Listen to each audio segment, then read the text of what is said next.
I don't know what episode this is, but we're quite kind of going to start a new version of this based around stress and mindset. The first one's going to be on Stress Awareness Month. And we're going to be talking today with Gaz, our resident mindset coach, about success profiles for stress. Success profiles for stress. So, what is a success profile for stress? So, firstly, I'd say we kind of live in a world where people think you can be stress-free, and you can't be stress-free. There's no such thing as being stress-free because there's always going to be situations that arise. For instance, if you've got kids, your kids are going to cause you stress. Yeah. If you're married, you're probably going to have stress in the marriage. Yeah. Whether you've got money or you haven't got money, there's still going to be stress associated to it. I'll tell you what, I've probably been the least stressed when I've got the least money. Yeah, true, because I think the more money you have, and it's like the work that goes into maintaining that amount of money, absolutely, and all the things that can affect it, it's just going to cause stress. I really found, like, for us as coaches, especially from like a fitness point of view, over Christmas, November, December, everybody sort of shuts down. Nobody really wants to do coaching, and you don't earn as much money. Luckily, I'd had enough saved to go and pretty much live the life I wanted to live. But my stress levels in November, December were just like nil. All of a sudden, you're managing fewer people, aren't you? Exactly. You're managing fewer people. You're managing on less money, and you're just kind of chilled and you're going with the flow. January comes in, and I make myself these targets of I need to get to this point, and then I'm going to start introducing the PT company. And it all sort of came in a lot faster than I was expecting it to, which is good. But my God, the stress levels were absolutely insane. And it's only over the last, I took a few days off over Easter last week, and I kind of had to look at myself and look at, oh my God, I've just been so stressed and putting so much energy into this one thing that everything else, I've forgotten about everything else. And I've forgotten about actually chilling with my family and going to the gym and actually enjoying training and going out on days out, because all I've been thinking about is work. Yeah, and this is, I think we've spoke about like the balance wheel before, and like you'll grade yourself on all these different areas, a score out of 10 where you are. But inevitably, if one takes a dip and you start to put attention and focus into that, then that attention and focus has got to come from elsewhere. So other things are going to take a dip instead. And it's just the way of the world. We can't have perfect 10 all the way around the balance wheel, and we can't put the same amount of focus into everything. It's got to be, as it says, a balance across it all. But you raised a good thing there about come January, stress levels went through the roof. And one of the things that can cause stress is expectations that we place on ourselves, amongst a number of other things, change, expectations from others. And I'd say these are things that we just can't avoid. So trying to live a stress-free life, it's not going to happen. What we need is tools that help us manage stress, as opposed to trying to eliminate stress. And that's kind of where these success profiles for stress come in. As I said, there's a number of things that can cause us stress. And if you look at it in a sense of a stressor is like something attacking us. And as a result, when things get too much, we're going to go into fight, flight, freeze kind of scenario where we will start having reactions to the stress. We'll either fight against it, we'll try and run from it, or we'll just shut down completely. And what generally tends to happen is we enter a bit of a negative feedback cycle, whereby something will happen, stress levels will start to rise, we will have a reaction.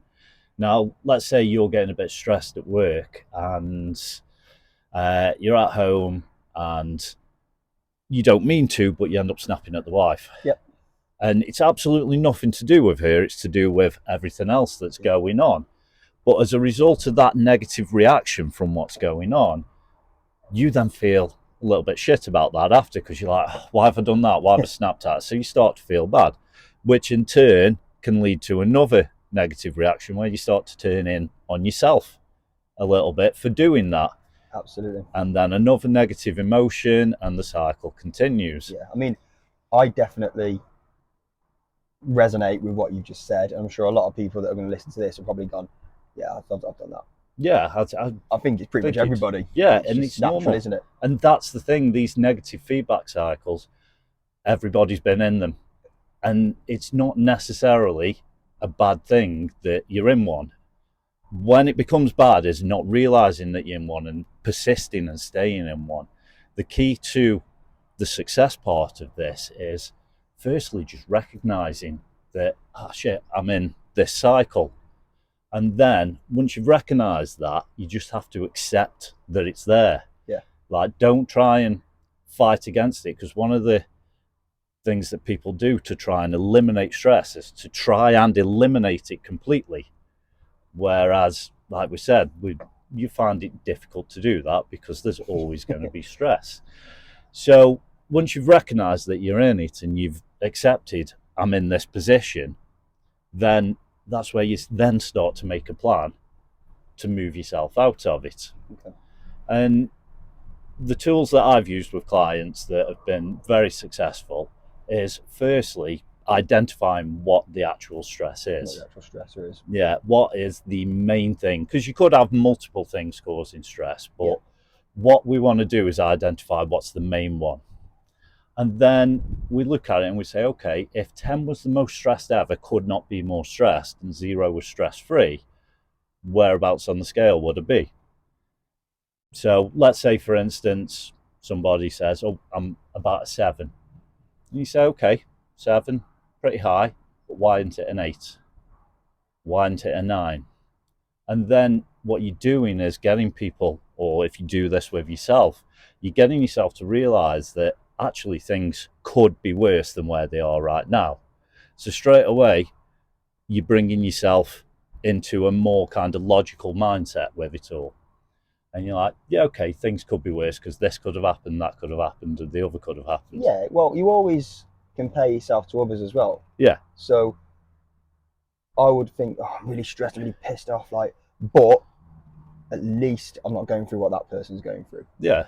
So you're never going to put yourself at a 10. That's it. Nobody, very, very rare situation. If it's at a 10, then yeah, you're in trouble. But it's very rare that people are going to be there. Even if it's a 9 and it's way up there, just thinking, well, it's not quite got that bad yet to be a 10 is enough to kind of just bring you down just a little bit. Mm-hmm. And then once we've established that and we've established why it isn't higher than what it is, then we look at the situation and we say, okay, and this is again where I say most people will try and eliminate it completely. And we don't. We say, okay, it's currently a 7. How do I make it a 6? And we don't try and get rid of all the stress. We just try and implement something that's going to bring it down by 1. And you look at that, and then it's making a plan, making a goal setting approach, the same as you would with anything else, where you say that, right, okay, in order to bring it down 1, I think this needs to happen. Okay, so how do we go about doing that? Yeah. And we start to formulate the plan on how to do it, work our way through the plan, switch it into a SMART goal to execute the plan, and then at the end of all of that, you sit down and you go, right, well, where are my stress levels now? And 9 times out of 10 when I've done this with people, and let's say they have been a 7, just by making the plan, they've brought themselves down to a 5 or even a 4. Because they can see a route. Yeah, they can see that path out of it. It reminds me, I was speaking to somebody the other day about this, and I can't for the life of me remember what the book was called, but it's about a guy that got stuck at the top of Everest and he lost his friend at the top. Okay. And to get down, instead of going, oh shit, I've got so far to go to get down to base camp, I'm literally going to go get to that rock. Just get to that rock. Yeah. Got to that rock. Once you got to that rock, he was like, right, okay, assess the situation. Where am I at? Okay, let's get to that bit there. Get down to that bit, and it's little bits, and he made it down by just doing that. Whereas if you'd have thought of it, oh my god, I've got so far to go. My stress levels are so high, or this is any circumstance, really. Any goal is the same. Any goal. If you look at the broader big picture, you will just go, that's unachievable. I can't do that. Yeah. So you look at the smaller aspects, the little things that you need to do to get to where you want to be. That's it. And I always use a similar thing with clients in any situation, whatever the goal. Been PTing in the past. Let's say it's a weight loss goal, yeah, and they want to get to wherever. It's like, well, that's the top of the mountain. You're not going from here to the top of the mountain. Yeah. You can see the top of the mountain, but you've got to focus on. And this is why when we're doing goals, we'll say, okay, here's your 12-month goal. What does that mean in 6 months? What does that mean in 3 months? What does that mean in a week? Absolutely. And what does that mean every day? I mean, that's the way that I think about business as well. Yeah. It applies to everything. It applies to absolutely everything. Absolutely everything. So from so obviously this has worked with clients that you've done before. What's the sort of time frame, or once you've put that plan, set that plan up with your client, what's the next step? What will be towards them? Would it be like, okay, here's a few little smaller goals that I want you to try to achieve to bring it back in? Well, that's it. With this, we're not looking at, like we would with a client's long-term goal. This, bringing it down by one, is very much a short-term goal. So we're looking at things that we can put in place straight away. What can you do immediately to bring this down by one? So let's so people can sort of conceptualize it. Let's use me as an example. I am extremely stressed with, not extremely stressed, but I'm quite stressed with work. I've kind of put it to the forefront of everything in my entire life. But to me, work is a success parameter. The better, the more successful I am in work, the more successful I feel that I am. That's what makes me happy. How would you sort of help me to plan to maybe, I don't want my business to fail, obviously, but I know that I need to maybe stop getting so stressed with it and stressed about it. Sort of a brief outline of a plan of how I would sort of bring that in, or how I would, because I realise that that's what the issue is. Now what? How do I do it without ruining my business? Or how do I do it if you know, say I was stressed in a relationship, but I really, you know, I wanted to keep that friendship, but it was really stressing me out. How would I sort of go forward? And is it communication? Is it putting my mind into other things? Which sort of direction do I go? Let's say with that? The first thing you got to look at, and the first thing I go through with you, is what is the actual cause of the stress. Yeah. So you can say, I'm stressed with work, I'm stressed with this relationship, but what about work? What about that is causing that stress? So let's dial it into what is the biggest issue in that area. Yeah. So if using the work example, so if we're saying you're very stressed with work at the moment, why? What is causing that stress? So if I was to then answer and say, well, to be honest with you, I'm so stressed with work because theoretically I'm running 2 businesses, potentially 3 businesses. If you were to take the actual PT company apart, it's 3 separate businesses, and my actual me coaching as an individual. It's taking up so much of my time that I don't actually feel like I get to spend any time outside of the business. Okay. Yeah. Like, how would you sort of, okay, these are the steps that you need to take. So where would you put that in terms of a number? 10 being the most, 0 being the least. What kind of stress level? Stress-wise, probably around a 7, I would say. 7, okay. So why is not an 8? Why is it not a 9? Because I'm coping with it. Okay. That's good that you're coping with it. And I'm very much, I can see the benefit already starting to pay off. That's why, and to me, when you think like that, like when you see good things happening that are coming from the stress, you almost tell yourself, well, I certainly do, that, oh, it's worth it. Because it, you know, it's making moves, it's going places, it's doing my, you know, the ideas that I had and the things that I wanted to introduce, I had planned for the end of this year, ready to go in January.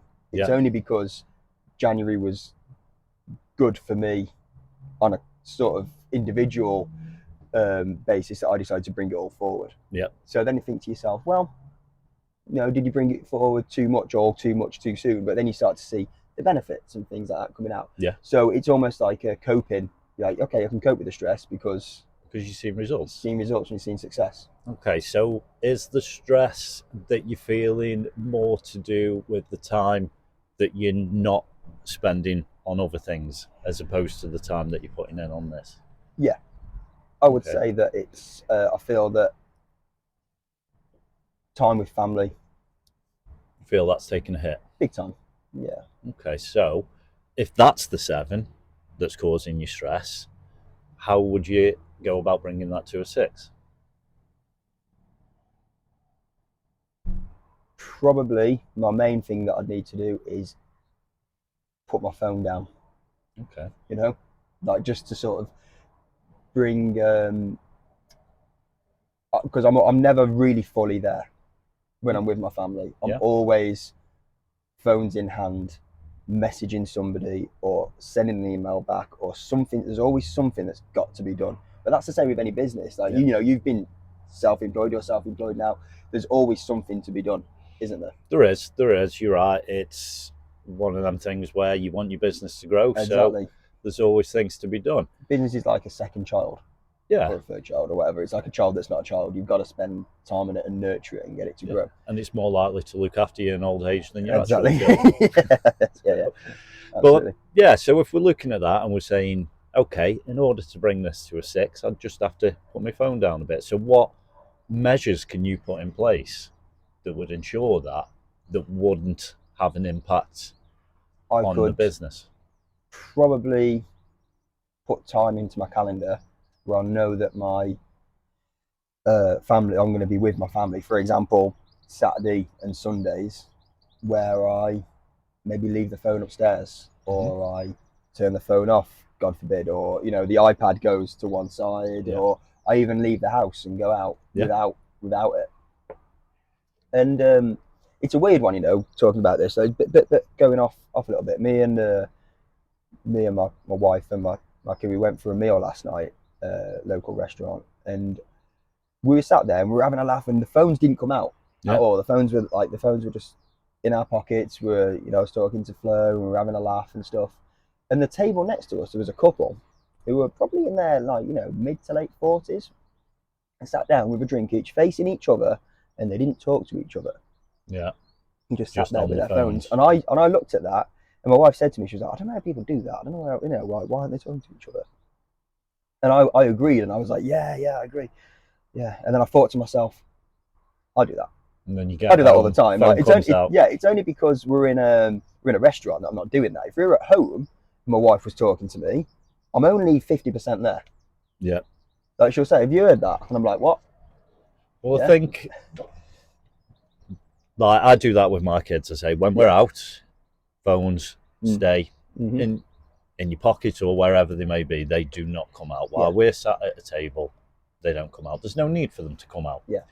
And so I think the fact that you've did that is great. Yeah. Like, because, and it's almost like, think of in these terms, when you're at home, it's like a second office. It is.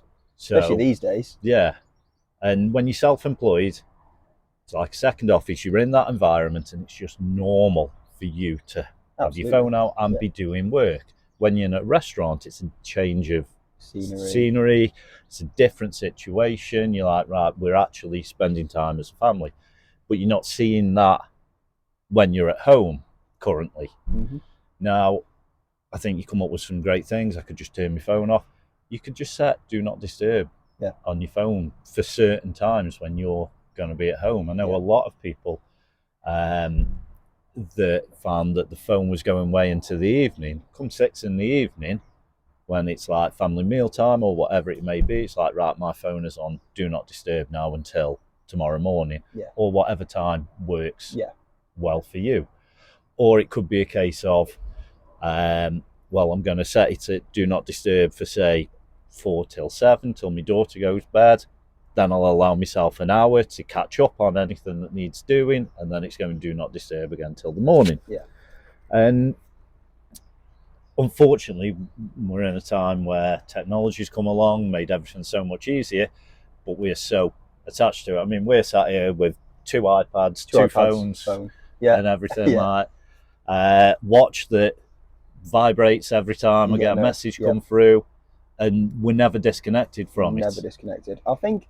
Do you think bringing it back to the because I quite like I enjoy doing so this none of this has been planned about you sort of like dismantling my stress levels or anything. I just taking an opportunity almost, and it's I think it'd be interesting for people to listen. I don't care about sort of Yeah, airing my dirty laundry or whatever, but taking it back to that initial stress level and people being more stressed, it's obviously because we're not designed to take in the amount of information no, that we now take in. We're not no, designed for that, are we? And that's why people now need these these tools to cope with stress. I think we're always, like you said, we're always supposed to like our body does thrive on a certain amount of stress. If we didn't yeah, have stress in our lives, we'd never do anything. If you sat there and you were like, okay, I've got no absolutely no stress whatsoever, you will create stress. Though if you were a bloody road sweeper, there'd never be enough shit on the shovel. yeah. You'd be stressed about something. There's always something. We will find it, we will dig it Yeah, out, and it's just how we are as humans. yeah, Um, cortisol is the stress hormone, and that elevates first thing in the morning to get us going. The danger comes when we've got chronic stress, like small amounts of stress, and certain stresses can be good for the body, like cold water therapy, saunas, yeah. etc., things like that. But yeah, it's that chronic stress that's bad for us. So, how would obviously you're probably not going to know if you're suffering with chronic stress. I'm assuming Um, yeah, there'll be indicators there, but you probably won't recognise you it won't in recognize yourself. it, and even if you do subconsciously recognize it, you're probably not going to admit to it, right? No, and there's lots of danger factors that come along with it as well. Like obviously elevated cortisol for too long can lead to heart problems, Yeah. and we don't want that over the long term. But if you feel like that, then you need to maybe start implementing some daily um, kind of activities or allocating time to yourself where you just take 30 minutes of mindfulness kind of time, go for a walk, do some yoga, meditate, even just listening to music. I'll tell you one thing that I find quite therapeutic and takes me out of everything because it's difficult for us as well because um, we work in and around the fitness industry. You more from like a mindset point of view now. Me just full on in the fitness industry. Looking at all different aspects of it. So for me, doing yoga or going to the gym is not stress relieving. It just keeps my head in work, In work. and that's had a big impact on my actual training. Yeah. Is because I don't, when I'm training, I'm like, unless I go and actually do a class where I'm being told what to do and I'm being watched. I won't because I'll be like, oh, I just stop and send this email, I'll just write this idea down or whatever. So for me, one thing that I quite like doing is cooking. Yeah. It's weird, isn't it? But it takes my mind off everything, and I need to keep an eye on the steak, or I need to keep an eye on. So you're being present in the moment. Present in the moment. And that's the key thing Gardening. with mindfulness. Yeah. Gardening as well. Tidying up the garden the other week. I completely forgot. Didn't even realise. Didn't know where my phone was. Yeah. But as soon as I'd finished and I got back into the house, I was like, "Where's my phone? Yeah. Shit. I need to find it. Have I got any? And you know what? Nobody missed me. The world didn't end. No. The PT company website didn't disappear. Nothing. Everything was still. So at the end of the day, we go sleep every night, exactly. And everything carries on. So why can't we take that time? Yeah. In the day, So going to your stress levels and the plan for that moving forward is, you've just said, how do I go about making more time for the family? Yeah. So we use a diary for everything in our line of work. Everything's organised in there.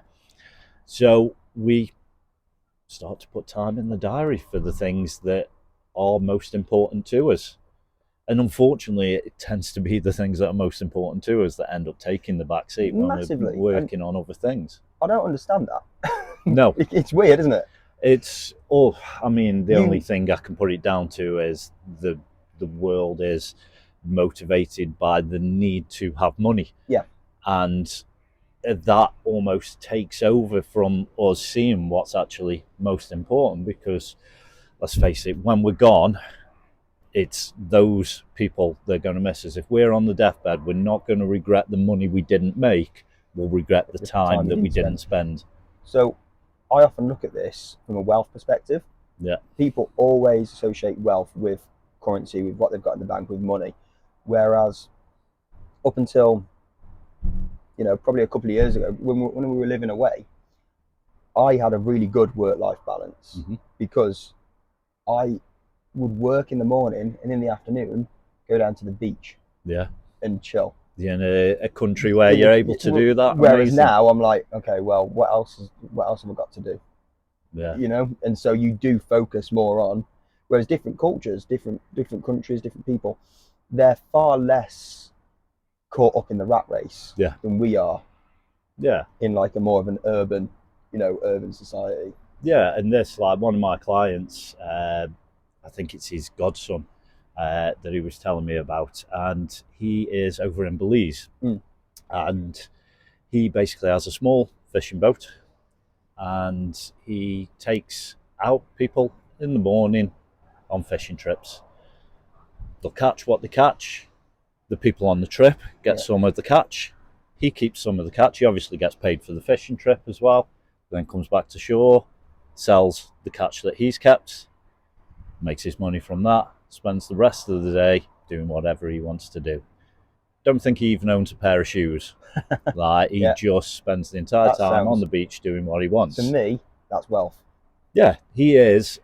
He's got wealthy, wealth in time. Yeah, he's probably wealthier than us. Yeah. Because his stress levels are going to be a lot less. Yeah. He's probably thinking, well, if I don't sell the fish, I'll just eat the fish. Yeah. So I'm not going to starve.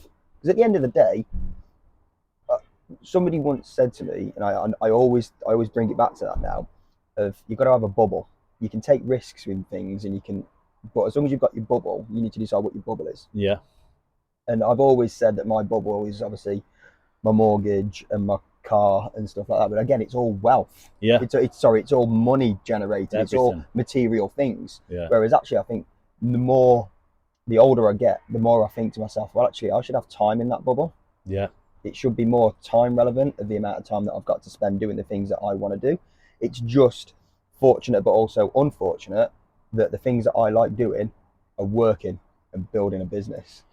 So, but you get to that point where you do it and you do it and you do it to the point where I don't want it to get there, so I don't enjoy it. Yeah. Yeah. And the thing is, if you enjoy work, then great, you enjoy work. You don't know many people that do. No. And so you've already be in that position. You're already, so there's wealth, because you're enjoying what you do, because you work from when you leave school to when you retire. And I don't know many people that actually really honestly enjoy what they do. No. Most can't wait to retire. Exactly. Whereas I don't think I'll ever retire. No, I've always said I can't see myself just doing nothing. No. Like you kind of have this thing of, if I can get to 50, retire at 50, and then I'll have money and do whatever I want. But realistically, think about it in terms, say you have 2 weeks off work. How long is it till you're bored? I am ready to go back in. Yeah. I am ready to because we need something to do. We need purpose. So we've got to have something to do all the time. Yeah. I think, going into like stress and wealth, and there's so much pressure, and bringing it back into the stress component of what we're talking about, there's so much pressure to make money and to be successful. Yeah. And you look at, again, I think we spoke about it on the last podcast, and I speak about it all the time, but social media promotes that. It does massively, because all you see is the best version of people's lives, where everyone's trying to promote that they're successful. And and as a result, it makes other people think, well, why aren't I where they are? Which again causes stress. And to be honest with you, the people that you're looking at and you're asking yourself, why am I not where they are? Why have I not got a life like them? They probably haven't really got that life, and they're not showing you their stresses. They're not showing you not their showing you the stress levels. They're not downsides. sharing with you. You know, I put loads of stuff on my Instagram. Never have I spoke about my stress levels. No. Never have, until now. Never have I gone, yeah, actually, it really stresses me out. Yeah, and that's the thing. Social media is purely there to show off. Yeah, it's this is how good my life is. You know, it's like all the pictures people put on of being in Bali, but you never see the other side of Bali, the poverty side, and everything like that. You just see the fancy influencer side of it, and it's the same in real life. You see a screenshot, a flicker of people's lives. You don't see everything else around it. So even somebody might look extremely successful on there, and they're going off to all these different places traveling, but you don't see any of the work around that, or any of the stresses around that, or anything else. You just see had to sacrifice to be able to get that, or have they really actually got that? Yeah, that's the other side of things. Is there's a lot of falseness on social media as well, like all these people on TikTok that talk about how they're making millions when realistically they probably aren't, but they'll tell you that you should feel bad if you're not making 100 grand a month and stuff like that, and it's like, well, realistically, how many people are when the average wage is 35 grand a year? So not many people are making that money, and most of the people on there are just trying to sell you something. So from a stress perspective on that, as you're coming in as a mindset coach, and you've got somebody who's blatantly looking on social media a lot, and the reason for their stress and the reason for their negative mindset is because they don't think they're getting the quality of life that they should be, because they're seeing other people with the quality of life that they wish they had on TikTok, on Instagram. How do you manage that expectation? Do you just say, listen, it's fucking not real? You can't really get people, and that's the key thing with coaching, is you don't really offer advice to anybody. You get them to realize it themselves. It's very much like I can think of quite a few examples where people have sent me pictures of people and gone, I want to look like this. Yeah. And I'm like, okay. So you then have to try and explain that they probably don't look like that all the time. They're showing you their best bits. Yeah. They're not showing you when they're getting ready for bed at night and they walk past the mirror and they go, oh, fuck's sake, look at, I don't look. They're all bloated. Exactly. They're showing you how they want you to look at them. Yeah, you, in that situation, you start to manage your clients' expectations by giving them that information without telling them you're not going to look like that. You just manage their expectations, get them to see it from a different angle. And it's the same from a stress perspective as well. Exactly the same. I never say to somebody, like, I wouldn't say to you, right, this is what you need to do to reduce your stress in the situation we described. Well, like you just did then, all you did was ask a load of questions and let me answer it myself and put in my own plan. That's it, and that's what we do. The coach is there just to guide you into it, sending them down the right path. Potentially, rather than telling them, right, this is what you need to do. You need to make sure that you turn your phone off. That's what I do, and then it's exactly the same a lot of the time as coaching from a fitness point of view. You give them the tools and the options, and then they come up with what's gonna, because everybody's different at the end of the day as well. From a stress perspective and from a fitness perspective, people have very different lives, so it's not a one size fits all case, is it? No, that's it. And like in the situation we said about people expecting things through social media, the answer to that potentially would be get rid of social media. But you tell somebody that, it ain't going to happen. So, or it might do for a few days, maybe even a week, and then they go back. And then they'll go back on it, and you go back to square one. Yeah. So I know there's Hugh van Cuylenburg. Okay. The Resilience Project. Okay. He speaks about the social media aspect, and he says one of the best things he did was taking Facebook off his phone completely. So it's a desktop tool. Purely, he said if he wanted to go on it, he'd go on it on his desktop, and he said he's never actually been on it. Like once it wasn't on his phone, yeah. But that helped him to be more present in the moment as well, because he wasn't just picking up his phone to go on social media. Yeah. So it has a knock-on effect of you start to be more present because you're not constantly picking up your phone, scrolling through the same thing that you've just scrolled through. Kind of, it's almost an excuse, but I say like, oh, it's hard for us because we need it on our phones to deal with business. Yeah. So we almost make excuses, but realistically, I could get it off my phone completely, just have it on the iPad, and then check it once a day. Well, for the longest, like for a little while, I set my WhatsApp to have a response every time somebody sent me a WhatsApp. I set it up on my Facebook messages. I set it up on Instagram so that when somebody sent me a message, they'd come back and I could set it, turn it on, turn it off. And I did set some time, but everybody kicked off. You know, right. And it's one of those things, isn't it, where like even like friends and family, they were like, "What do you mean? Like, why am I getting an auto response from you?" Yeah. And I'm like, well, because people messaging me all the time. It's not the same. People tend to, especially when you work for yourself and you work in the sort of industry that we work in, and it'd be the same for a lot of other people, I think. And I'm going to come on to this in a minute and ask how people would deal with this, with emails. Yeah. I don't tend to get many. I do now with the PT company because that's more in the sort of like more in the corporate world.